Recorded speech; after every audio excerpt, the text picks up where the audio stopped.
Parce qu'il se passe quelque chose depuis 24 heures. Depuis que la décision coup sur coup de l'Allemagne, puis des États-Unis, a été officielle de livrer des chars lourds, des chars d'assaut à l'Ukraine. Beaucoup considèrent que c'est une bascule, que ce n'est pas une arme de plus, que c'est une bascule, et cela suscite un débat plus fort qu'il n'a jamais été. Si on définit à grands traits les lignes de ce débat, c'est est-ce que ça va trop loin dans le soutien militaire à l'Ukraine? Est-ce qu'on s'engage dans une escalade incontrôlée? Où peut-elle nous mener? Est-ce qu'elle peut nous mener à la guerre? Est-ce qu'elle peut nous mener à une guerre plus large et une guerre qui nous engage directement avec la Russie? C'est ça ce débat. Et il ne faut pas regarder ailleurs. Il faut le regarder en face, il faut l'écouter. Il faut écouter ceux qui ont des réserves, puisqu'on a toujours tendance, et c'est un peu notre cas ici depuis le début, à dire faisons tout pour défendre l'agressé face à l'agresseur. On n'est pas en train d'essayer de mettre de l'huile sur le feu. On est en train d'essayer de faire respecter une certaine notion de la morale et du droit. Le droit à l'autodétermination, à la souveraineté sur son propre territoire.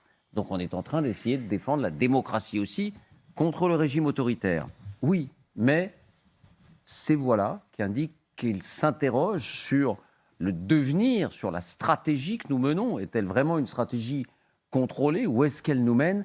Il faut les entendre parce qu'elles sont de plus en plus nombreuses. Et je vous le disais, parmi les diplomates, on va voir tout ça avec Fanny Veil dans un instant, parmi les diplomates, parmi les militaires, parmi les intellectuels, parmi les éditorialistes. Alors je vous propose, pour commencer, d'accueillir l'un de ces éditorialistes qui s'interroge. Il s'agit de Philippe Gély, qui nous rejoint, directeur adjoint de la rédaction du Figaro. Bonsoir Philippe Gély, merci d'être avec nous. Bonsoir. On vous connaît bien sur LCI, donc vous êtes une voix importante au Figaro. On accueille régulièrement Isabelle Lasserre, qui elle, visiblement, a une autre sensibilité que la vôtre. C'est pour ça que ça nous intéresse, parce que visiblement, fracture, le mot est un peu fort, oui. Mais il y a une division, il y a une différence de sensibilité qui traverse le Figaro même. Le Figaro, c'est une institution française. Mais ça a toujours été comme ça, ça a toujours été tout à fait normal. Et on n'est pas si éloignés, Isabelle et moi. Bon. Simplement, je peux parfois poser des questions à un moment où on a tendance à tous vouloir applaudir à l'unisson. Alors, on se fait un peu remarquer quand on ose poser des questions. Mais il faut aussi poser des questions. Et il faut entendre les questions qui sont posées. Et il faut donner la parole, parce que c'est vous qui signez cet édito dont on va parler dans un instant.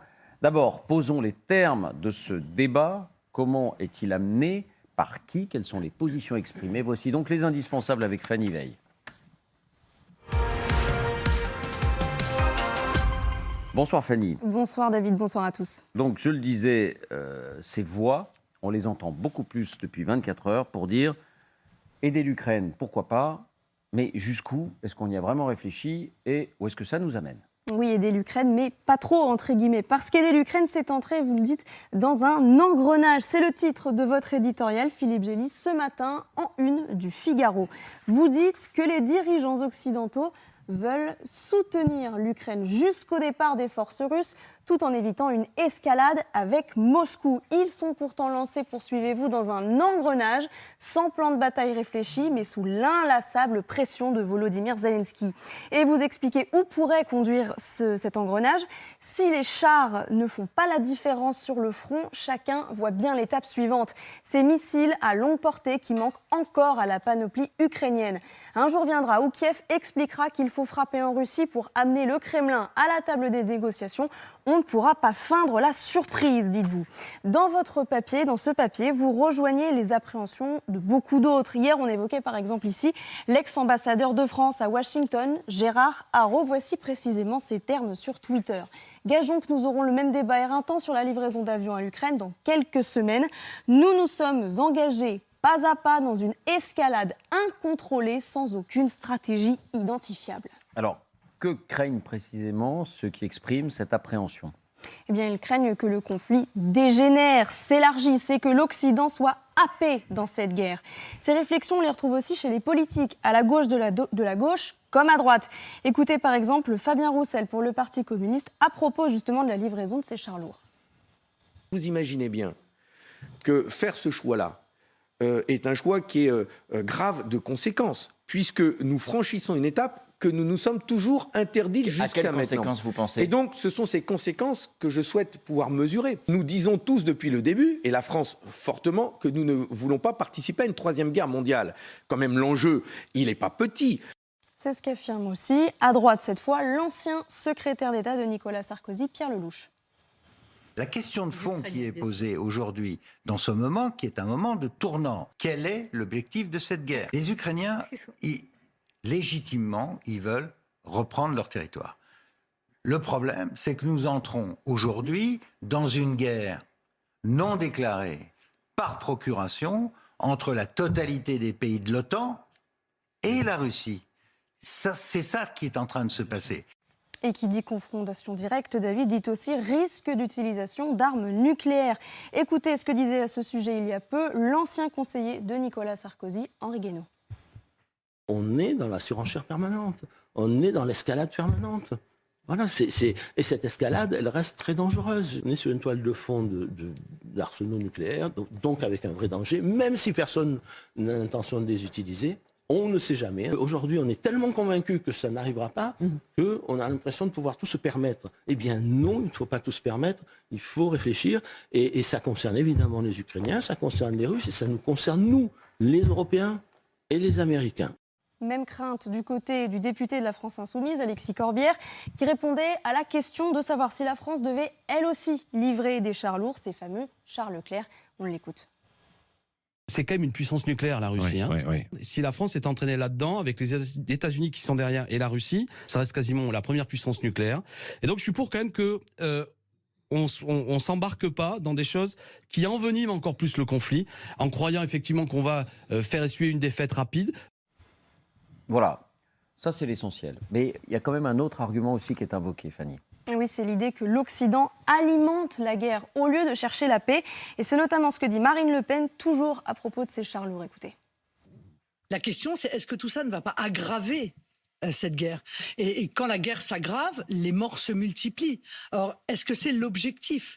Est-ce que, en réalité, en armant avec des armes lourdes, est-ce qu'on ne va pas d'abord internationaliser le conflit, qui est un danger quand même majeur, hein, en tout cas un risque majeur?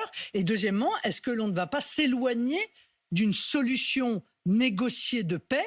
On retrouve aussi cette sensibilité dans d'autres sphères. Écoutez par exemple l'avocat et écrivain Arnaud Klarsfeld.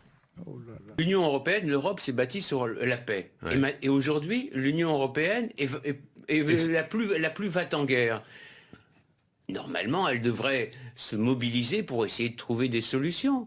Et elle ne le fait pas. Merci, Fanny. Voilà, les termes du débat sont posés. Philippe Gély, vous craignez effectivement cette idée d'un engrenage qui pourrait nous mener à être mêlés à cette guerre? D'abord, je ne suis pas d'accord avec beaucoup des Oui, propos qui ont été beaucoup de tenus. Et moi, je ne parle pas d'escalade. Je pense que l'escalade, ça relève c'est la décision de Poutine dès le départ. Les Ukrainiens sont dans la résistance et nous, on est dans la réaction. Ce qui me préoccupe, c'est la façon dont sont prises certaines décisions stratégiques. Il y a eu un conseil de guerre, entre guillemets, avec les ministres de la Défense et les chefs d'état-major occidentaux à Ramstein la semaine dernière, dont rien n'est sorti en raison de désaccords stratégiques. Mais quelques jours plus tard, par un effet d'entraînement, des pressions politiques, même un jeu d'imitation entre les uns et les autres, on finit par prendre des décisions. Ce qui est frappant, c'est que les Allemands étaient les plus réticents à envoyer des chars. Et que finalement, maintenant, toute cette nouvelle stratégie repose sur eux. Moi, ce qui m'inquiète, c'est que je n'ai pas vu la stratégie qui sous-tend ces décisions qui sont lourdes. Et alors, effectivement. Mais ça ne veut pas dire que je m'oppose à l'envoi de chars, pas du tout. Oh. Mais la prochaine question, elle est déjà posée, en fait. Le président Zelensky a dit hier soir qu'il demandait des avions et des missiles. On va en parler dans un Aujourd'hui, tous ces stratèges qui viennent de décider d'envoyer des chars vous diront non. Ah non, pas des chars, pas des missiles. Parce que là, évidemment, ça ne sert pas à taper à 80 km de chez soi. C'est forcément pour aller beaucoup plus loin, donc en territoire russe, sur des bases militaires. Est-ce que la stratégie, ça n'est pas tout simplement de tenter d'aider l'Ukraine au maximum sans pour autant être co-belligérant à récupérer la souveraineté sur son territoire? Mais rappelez-vous qu'on a démarré en donnant des armes défensives, entre guillemets. Et ça avait l'air, à l'époque, c'était présenté comme le maximum qu'on pourrait faire. On a quand même franchi beaucoup de paliers. Donc pour moi, le terme d'engrenage est purement factuel. On est dans un engrenage qui est rendu indispensable ou fatal par l'escalade de Poutine. Mais malgré tout, on est en droit d'attendre des gens qui prennent ces décisions en notre nom, qu'ils sachent à peu près où ils vont, pourquoi ils le font, et non pas par simple effet d'imitation, parce que sinon on va vous pointer du doigt parce que vous n'êtes pas dans le club. Est-ce que vous craignez qu'on soit engagé dans la guerre ? Ben, je me demande à un certain point si on pourra l'éviter. Parce que comment amène-t-on la Russie à la raison sans toucher à un cheveu de Poutine ? Enfin, il n'en a pas beaucoup. Non, mais vous voyez un peu l'enjeu. Mais... Donc, tout ça, c'est devant nous, mais on n'y réfléchit pas et on prend des décisions l'une après l'autre. C'est simplement ça que j'ai voulu pointer dans le fait que je ne trouve pas ça très sain. Est-ce que vous comprenez, vous, amiral Olagaray, ces inquiétudes et cette appréhension ? Oui, totalement. Mais je suis d'accord avec vous, nous sommes dans un engrenage, mais qui a commencé depuis longtemps. L'engrenage, vous savez, Oui, c'est le début, etc. Et nous irons jusqu'à livrer vraisemblablement des avions à l'Ukraine. Pour moi, ça me paraît à peu près inéluctable. Simplement, il y a une stratégie politique avec tout ce que cela comporte de poids relatif des uns, des autres, les Allemands, les Français. Et on se regarde lequel est leader, lequel va le plus dans le sens, lequel déclenche telle et telle livraison. Et puis, il y a les véritables stratégies, alors à plus long terme, qui sont que, en définitive, maintenant, on ne parle plus de lignes rouges. Les lignes rouges, ce sont celles que fixait Poutine, ou qu'on prétendait qu'il les fixait, d'ailleurs. On va parler de lignes bleues. Ce sont celles que se fixent les Occidentaux. La ligne bleue, c'est ne pas dépasser les limites de l'Ukraine telle qu'elle a été reconnue.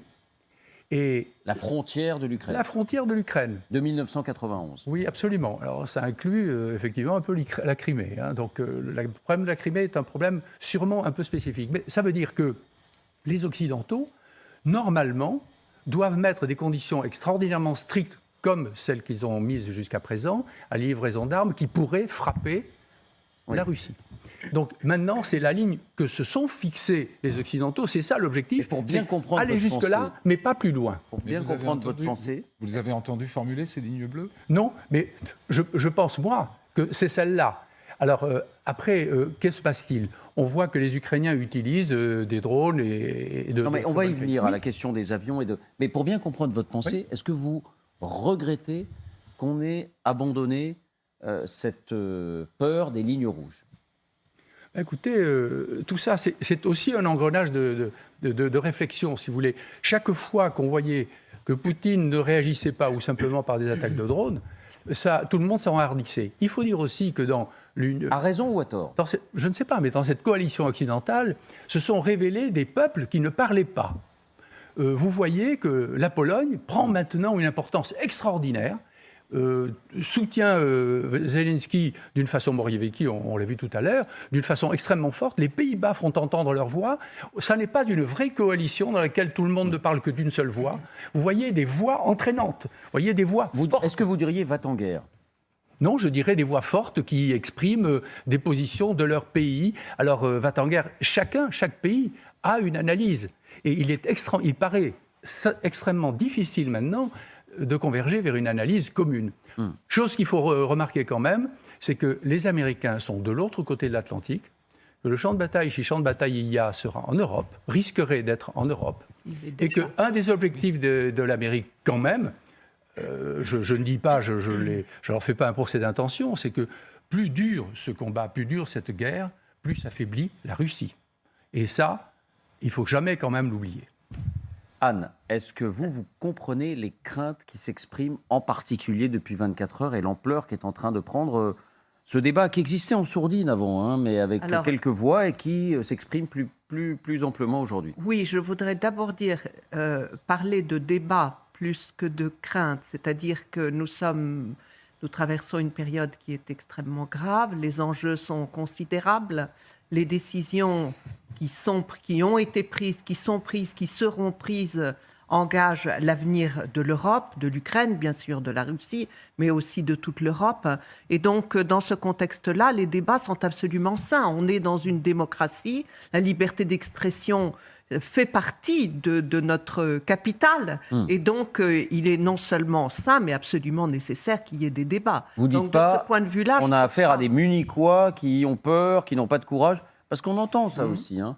Non, mais ça, c'est un autre à regret, question. mais on l'entend. C'est une autre question. Je veux dire, il peut y avoir des Munichois, mais en tout cas, c'est normal qu'il y ait des débats. Et je dirais qu'étant donné les enjeux, il faut qu'il y en ait. Alors maintenant, sur la question des limites, c'est vrai que les limites n'ont cessé d'être repoussées. L'exemple qu'on donne toujours, parce qu'il est remarquable, c'est celui de l'Allemagne qui, au début du conflit, donnait des casques et qui maintenant donne des chars lourds. Donc c'est évident, on a repoussé les limites au fur et à mesure de l'évolution. C'est périlleux pour vous ou c'est heureux? Non, d'abord, la question est que nous avons parlé des matériels. On n'a pas parlé des hommes. En fait, pour moi, la limite, ce serait s'il y avait des forces humaines qui venaient à être engagées dans ce conflit. Les limites matérielles, bon, d'abord, moi, c'est des matériels que je ne connais pas très bien, et donc je mesure probablement pas tous les enjeux. Mais je veux dire, malgré tout, ça reste des matériels. Pour le moment, la ligne rouge qui demeure toujours, c'est que les pays de l'OTAN n'engagent pas de forces humaines. C'est ça la vraie ligne rouge pour vous? Ah oui, pour moi, c'est clairement la vraie ligne, absolument. Et pour vous, Philippe, par exemple? Anne de Tinguy a raison, parce que la co-belligérance, c'est d'envoyer des troupes sur le terrain, c'est d'être partie prenante au conflit. En droit de la guerre, entre guillemets, parce que c'est un droit un peu flou, le fait de livrer des armes ou d'aider financièrement ou économiquement un pays n'est pas de la co-belligérance, donc on n'est pas dans la co-belligérance. Mais je pense quand même que des questions stratégiques se poseront bien avant la question de savoir si on enverra des troupes, qui vraiment aujourd'hui n'est pas sur la table, avec les avions et les missiles. Parce que pourquoi... Et pas avec les chars aujourd'hui? Bon... Les chars, les Polonais ont donné 200 T-72 de fabrication soviétique dès le mois d'avril. Personne n'a bougé les Tchèques aussi. le petit doigt. Les Tchèques en novembre. Mais ce n'était pas du matériel occidental. Ce n'était pas du matériel de pointe, ce n'était pas du matériel occidental. Et c'est simplement que les Occidentaux, les Européens en particulier, donnent l'impression, et même les Américains sur ce dossier-là, donnent l'impression de le faire un petit peu à contre-cœur, parce qu'ils sont obligés, parce qu'ils n'ont pas de réponse valable à donner aux Ukrainiens ou à ceux, comme les Polonais ou les Baltes, qui poussent dans ce sens. Et c'est ça qui me paraît problématique. À un moment, il faut s'arrêter, essayer d'évaluer les objectifs stratégiques, les enjeux, les risques, et de prendre des décisions qui soient assumées. Posons la question clairement, Alexandre. Est-ce qu'on prend trop de risques, nous, les Européens, je ne dis pas nous, les Français, parce que la décision n'est pas prise, elle sera sans doute négative. Pour d'autres raisons, d'ailleurs. Sans doute pour des raisons opérationnelles, parce que l'homogénéité des matériels, parce que les besoins de nos forces armées, bref. Ce n'est pas la question aujourd'hui. Est-ce qu'on prend trop de risques, nous, les Occidentaux, en livrant des chars? Non, pas assez, à mon avis. Non. Pas assez. Pas assez, évidemment. Pas assez de risques, parce qu'on vit aujourd'hui l'heure de vérité. Il faut que chacun choisisse son camp. Parce que permettez-moi de prendre un peu de recul et de rappeler que si Poutine, qui sape les fondamentaux de ce qu'on appelle la civilisation occidentale née à Athènes, 500 ans avant le Jésus-Christ, si Poutine gagne la guerre, ce ne sera pas le naufrage seulement de la Russie, ce sera le naufrage de l'Occident, qui risque de sortir tout simplement de l'histoire. Donc, c'est-à-dire, c'est ça. Il faut mesurer ce risque-là qui existe. Et donc, quand on dit l'engrenage, moi j'appelle ça la logique implacable qui existait dès le début de cette guerre et qui relève de deux phénomènes pour moi. D'abord, c'est la myopie géopolitique. On n'a pas vu, on n'a pas voulu voir, je ne sais pas, que le régime de Poutine portait la guerre, c'est-à-dire l'agressivité, comme la nuée porte l'orage, pour reprendre une expression célèbre de Jaurès. Donc, on a fermé les yeux sur l'agression de la Russie en Géorgie en 2008. On a avalé l'annexion en violation flagrante de la loi internationale de la Crimée. Et aujourd'hui, on récolte finalement les fruits de notre propre myopie géopolitique. Il y a aussi, David, le mot que je voudrais prononcer, la pusillanimité, c'est-à-dire la lâcheté pour appeler les choses par leur vrai nom. C'est-à-dire, on ne va pas le danger dans sa globalité et on se réfugie derrière les zones de confort, c'est-à-dire derrière les considérations du quotidien, de notre routine, alors qu'il s'agit de la survie de notre civilisation. Et quand Pierre Lelouch, Alexandre, puis je vous donne la parole, Jean, dit « Nous entrons aujourd'hui dans une guerre non déclarée par procuration entre la totalité des pays de l'OTAN et la Russie ». C'est la guerre est déjà là. Il ne va pas. Il est aussi myope géopolitiquement parce que la guerre est déjà là. On y est déjà rentré. Et la seule façon... Attendez, vous dites on est déjà entré en guerre contre évidemment, la Russie. Mais la seule façon d'éviter l'engrenage dont on parle, c'est justement la défaite militaire du régime de Poutine. Et la défaite militaire du régime de Poutine, contrairement à la position française en même temps, c'est-à-dire extrapolation de ce principe d'en même temps sur ça a un la peu changé réalité. quand même, ça a un peu changé. Oui, ça change, mais pas assez pour moi. Eh bien, donc, ça marche pas. C'est-à-dire, il faut aujourd'hui vraiment assumer que la défaite militaire du régime de Poutine, donc on ne peut pas souhaiter cette défaite et on ne peut pas souhaiter la victoire de l'Ukraine sans souhaiter la défaite militaire du régime de Poutine. C'est la seule solution, David, pour éviter les pires conséquences de cette guerre dont le danger plane déjà sur nous et depuis longtemps. Vous pensez, vous aussi, qu'il faut choisir son camp, Jean ? Oui, complètement. Mais d'ailleurs, ça m'embête un petit peu parce que Philippe a l'air de faire partie du camp des Munichois. Et je crois que ce n'est pas du tout ce qu'il dit. Ah non, mais moi j'emploie cette expression pour la déplorer. C'est-à-dire que dans un débat d'idées, il ne faut pas systématiquement accuser l'autre d'arrière-pensée ou de faiblesse de caractère. Voilà, c'est le débat d'idées. Écoutez, voilà, non mais parce que la question qu'il pose est tout à fait légitime. C'est-à-dire, est-ce qu'au fond, on réfléchit stratégiquement ? Le problème, c'est que dans l'histoire militaire, dans l'histoire générale de la civilisation, j'ai jamais vu de dirigeants réfléchir de façon géopolitique en amont. Je vais vous donner un exemple.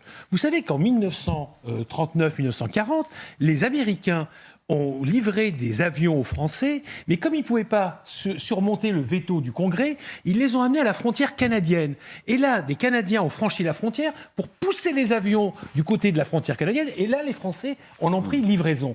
Et 1 an et demi après, 2 ans après, ils étaient en guerre totale.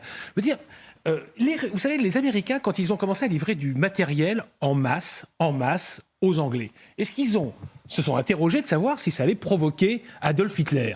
Est-ce qu'ils ont dit à Adolf Hitler, si on livre des avions, si on livre des chars aux Anglais, est-ce que vous avez considéré que c'est une escalade? Est-ce que vous considérez que c'est un engrenage? Évidemment qu'on ne se pose pas ce genre de questions. C'est-à-dire que la mécanique de la guerre, la mécanique de l'agression nous surprend toujours. Et donc on réagit comme on peut réagir. Et donc c'est pour ça, par exemple, que Emmanuel Macron, au départ, de façon complètement surprenante. Moi, j'étais à Bruxelles, fin février, quand il était lors d'un Conseil européen. Emmanuel Macron a fixé ces fameuses lignes rouges, où il dit, voilà, il y aura une ligne rouge, nous ne devrons pas entrer en co-belligérance. Alors déjà, je dis co-belligérance, d'où ça sort? Juridiquement, ça veut dire quoi être co-belligérant? Parce que c'est pas nous qui décidons d'être co-belligérants. C'est le jour où la Russie nous tape dessus et qui va décider que nous sommes co-belligérants. Sauf si on envoie des hommes au sol, où là, on peut venir en aide, effectivement. On peut venir en aide davantage à l'Ukraine, mais bon, pour l'instant, personne n'a envie d'envoyer son armée sur place. Et là, il dit